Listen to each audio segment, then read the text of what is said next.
Eternal Darkness: Sanity's Requiem is a psychological horror game released in 2002, developed by Silicon Knights for the GameCube. This game has been on my list for a while with its patented sanity effects, Lovecraftian elements, and old-school survival horror gameplay. It seems right up my alley. It's a shame Nintendo seems to have forgotten all about this game, as it has never been re-released, as it didn't sell well when it came out. If it did sell well, maybe Nintendo would have made more mature-rated games, as the few they have made are great. So what's the game about? You play as Alex, who looks like Buffy. She's investigating her grandfather's murder. She goes to his manor where she finds a secret room in the library. In this room is a book bound with human skin called the Tome of Eternal Darkness. Bum.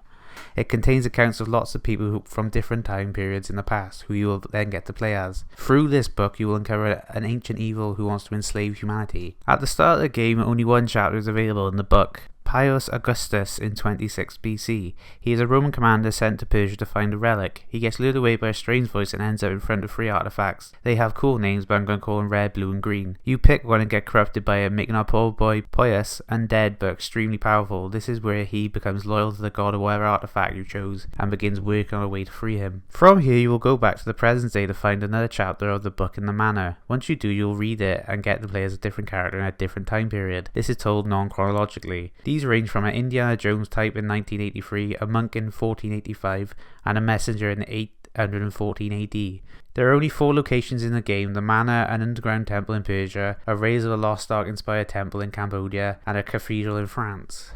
The cool part is you get to see them at different times, like you get to see the cathedral in 184 AD being used by monks, and then later see it during World War I where it's being turned into a hospital. You can use your knowledge from before to help you get through the levels, which is neat. It's just a shame that the areas don't change more over time. The 2 temples are basically the same, just with a new room or 2.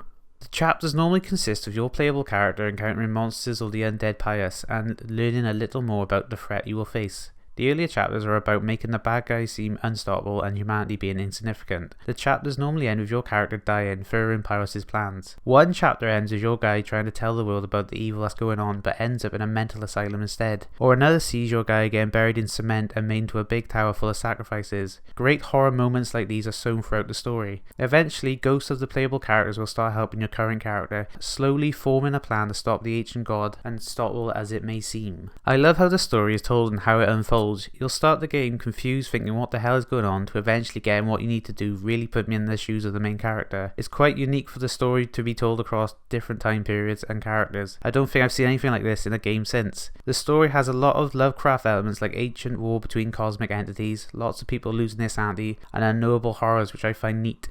But is the gameplay just as good? Well, yeah.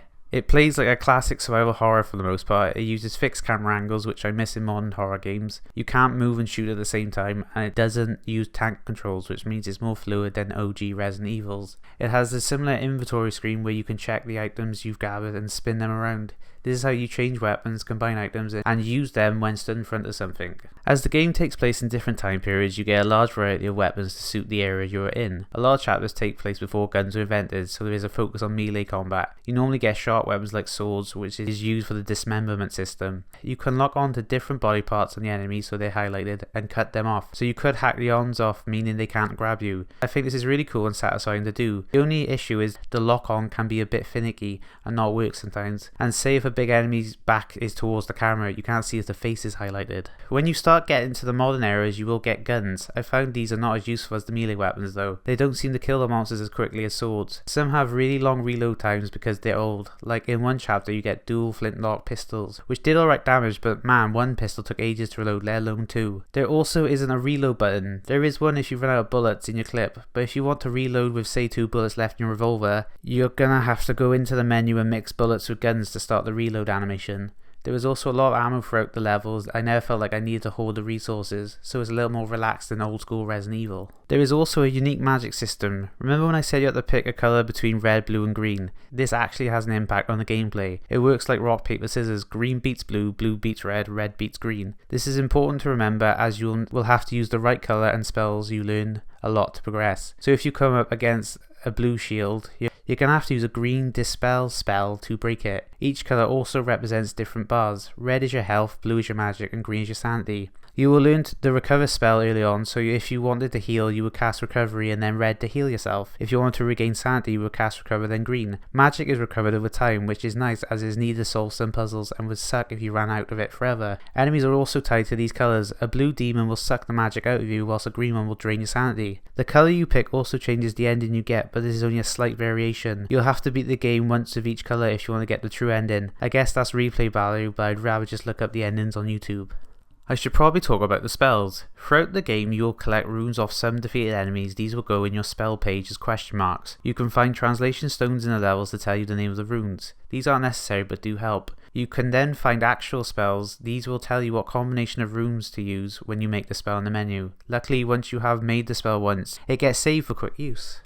You start off with level 1 spells and can eventually get level 2 and 3, which are more powerful but take longer to perform. The annoying thing is you have to remake the spell if you want to get a higher level. It doesn't automatically show up in your saved spells. It's a bit tedious making the same spell 3 times, but once it's done you don't have to do it again. You can't move when casting a spell. This is great as you're going to have to think strategically when to use them. If you're getting swarmed by enemies and want to use a shield spell, you're going to have to make enough distance between them to use it. Then you might think, have I got time to do a level 2 or 3 spell? If you get hit, the spell cast stops. There are a lot of spells in this game that are used for both puzzle and combat. Like the enchant spell can be used on your weapons to make them stronger for a little bit, and is also used to fix broken items like snap keys. You can also use the summon spell to control your own monster to fight for you, where you can use their abilities. This is also used for a few puzzles, like getting a zombie to use a booby trap switch to open a door. Speaking of puzzles, they are a good balance of challenging but fair. I didn't have to look up a solution, which is nice. When I got a Night Down, I normally knew where it went. The only times I got stuck for a bit is where I was using the wrong colour or power level on my spells. There is a spell that reveals invisible objects. I knew where to use it, but I didn't find it clear that the power level of the spell made a difference. But I got through it with trial and error. There was also a puzzle, which is just straight up the same one from Raiders of the Lost Ark, with the sun going through a staff to hit a location on a small city. There are a few enemy types in this game. You will have your typical slow moving zombies, who you will see the most. Bigger enemies that can hit you with the lightning from afar. There are these demon guys that can jump out of people and sometimes try to crawl inside you.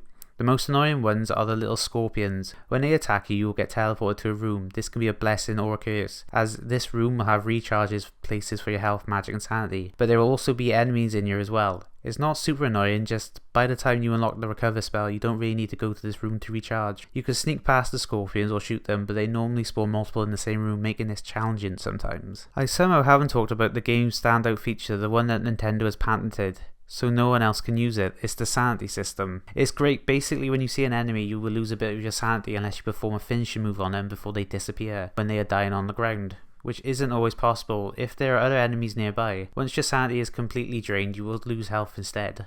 Having low sanity is where the game will try to fuck with you. It does this in a variety of different ways. The camera angles will start to shift, blood will appear on the walls, your character will start to lose limbs, previously unlocked doors will become locked, your character will start to shrink in size and loads more. The best and most effective ones are the 4th wall breaks. Some of my favourites are the game will fake crash, it will pretend to delete your save file, it takes control of your character, and the game will just end telling you to be continued in a fake sequel. These are incredibly fun, creative, and can really mess with you in a moment. I definitely had a little panic attack when some of these first happened. They don't last too long and it's not always obvious, it's a sanity thing when they start. Then when it's over it cuts back to your character screaming this is not happening and your sanity bar will be empty. It's absolutely criminal. This can't be used in any other games.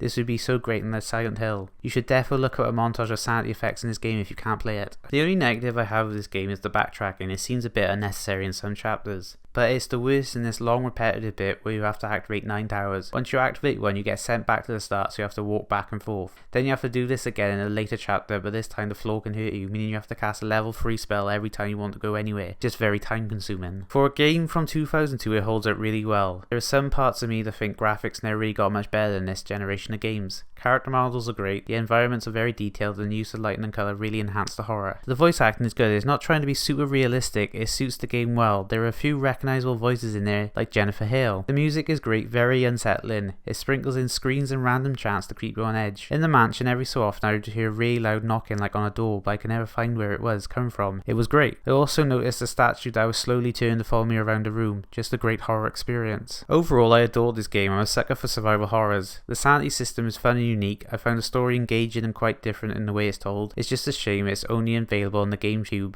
More people should be able to experience this. So let's rank it. Honestly, I think this is my new number one. This is my type of game. I love survival horrors. The uniqueness is what's pushing it over Astrobot for me. Astrobot was incredibly fun and probably has less flaws, but it was a bunch of platformer stuff I've seen before. So yeah, I'm putting Eternal Darkness at the top. Alrighty, that's it for me today.